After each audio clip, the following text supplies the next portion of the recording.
On va parler de l'intérêt des œufs d'Ioni. La yoni étant le sexe féminin dans son ensemble, Interne, externe. interne, externe, jusque à l'utérus.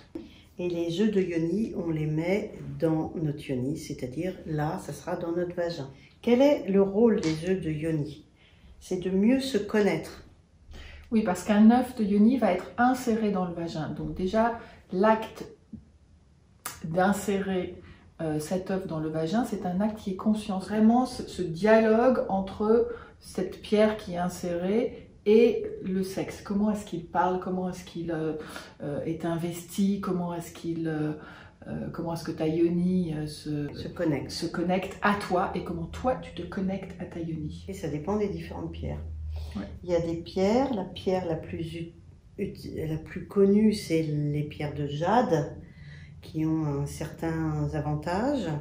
Et on utilise aussi beaucoup le quartz rose. Ouais. Ces trois pierres avec l'obsidienne sont les plus connues. L'obsidienne étant une pierre qui est un peu plus difficile à expérimenter, parce qu'elle va chercher des mémoires importantes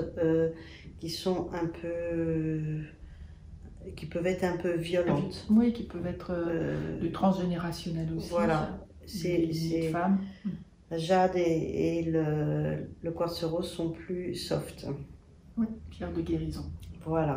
Donc, que se passe-t-il quand vous vous connectez à votre sexe? Eh bien, il y a plein d'infos qui se transmettent de vous à lui et de lui à vous. Ouais, tu rentres en méditation avec un œuf qui vient habiter ton espace intérieur. Et ça modifie ton espace extérieur, puisque beaucoup de femmes disent: quand j'ai tel type de pierre à l'intérieur de moi, je me sens plus puissante, je me sens plus présente à moi-même. Il y a des petits plus, c'est que ça muscle notre vagin, parce qu'on essaye de le retenir pour pas qu'il tombe. Donc une musculation du vagin, ça muscle notre PC, notre périnée. Périnée qui nous permet à ce moment-là d'avoir moins de fuite urinaire.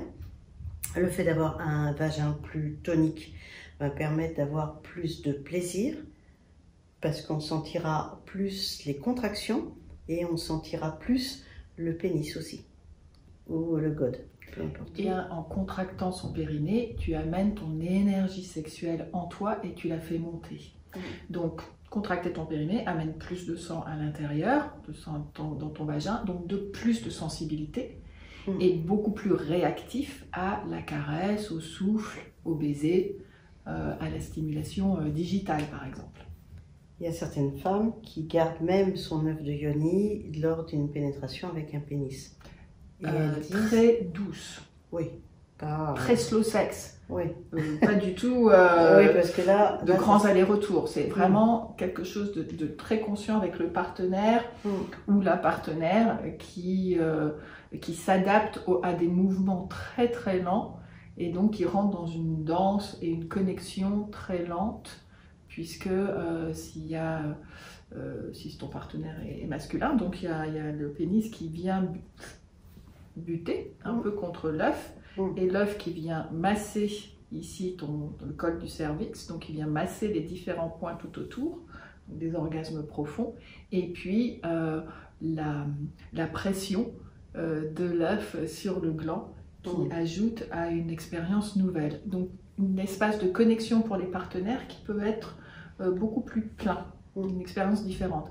À ne faire qu'avec un partenaire que vous connaissez, en qui vous avez toute confiance, et sur lequel le slow sex va être la conscience et l'espace du ici et maintenant va être votre fil d'Ariane.